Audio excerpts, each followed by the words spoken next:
Alright, this video is just going to go over the MLA formatting for the first essay.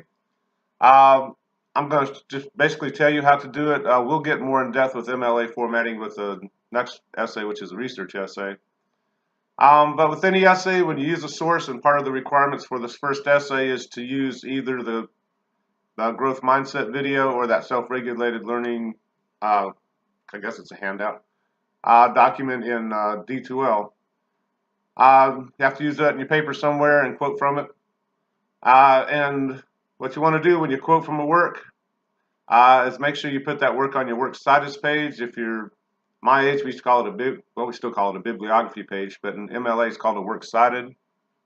And basically it's just a listing of the sources you use in your essay. In this essay you just have to use either one of these. They're both listed on this one, but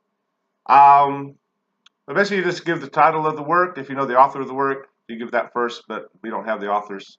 So you're going to give the title of the work and then where you retrieve that work from. So that Carol Dweck video, the growth mindset video, there's the title of it. It came from YouTube.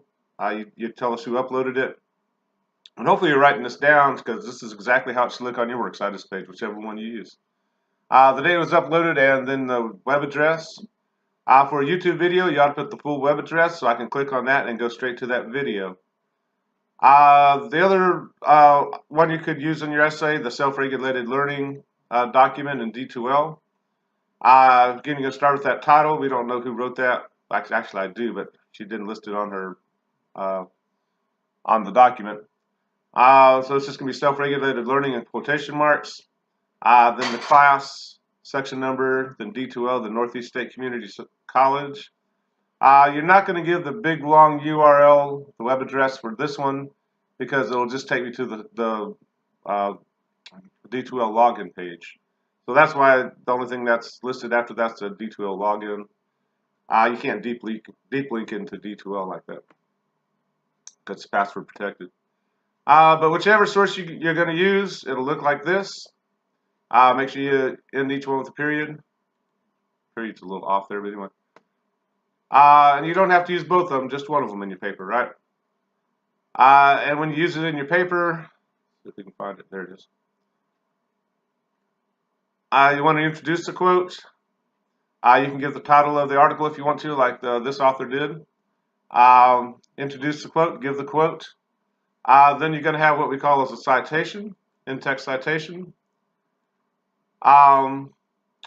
It's going to be in parentheses. This one has, you're going to use the first word on your works cited page. This one's in quotation marks because it's an article title. If it was an author's name, you would not have it in quote marks. And it's a PDF document, so she's going to go ahead and put the page number on there for me. MLA is still battling about PDF documents. Whether you should have a page number in there. But for this essay, either you're going to have Carol Dweck in quotation marks or self in quotation marks. If you're going to use the PDF, I prefer for a short PDF you have the page number on there. That's how it's going to look. As the article self-regulated learning says, self-regulated learning allows students, then she's going to begin her quote. It's in quote marks. To embrace the fact that they're responsible for and capable of learning. She closes her quote out, gives the citation, then the period.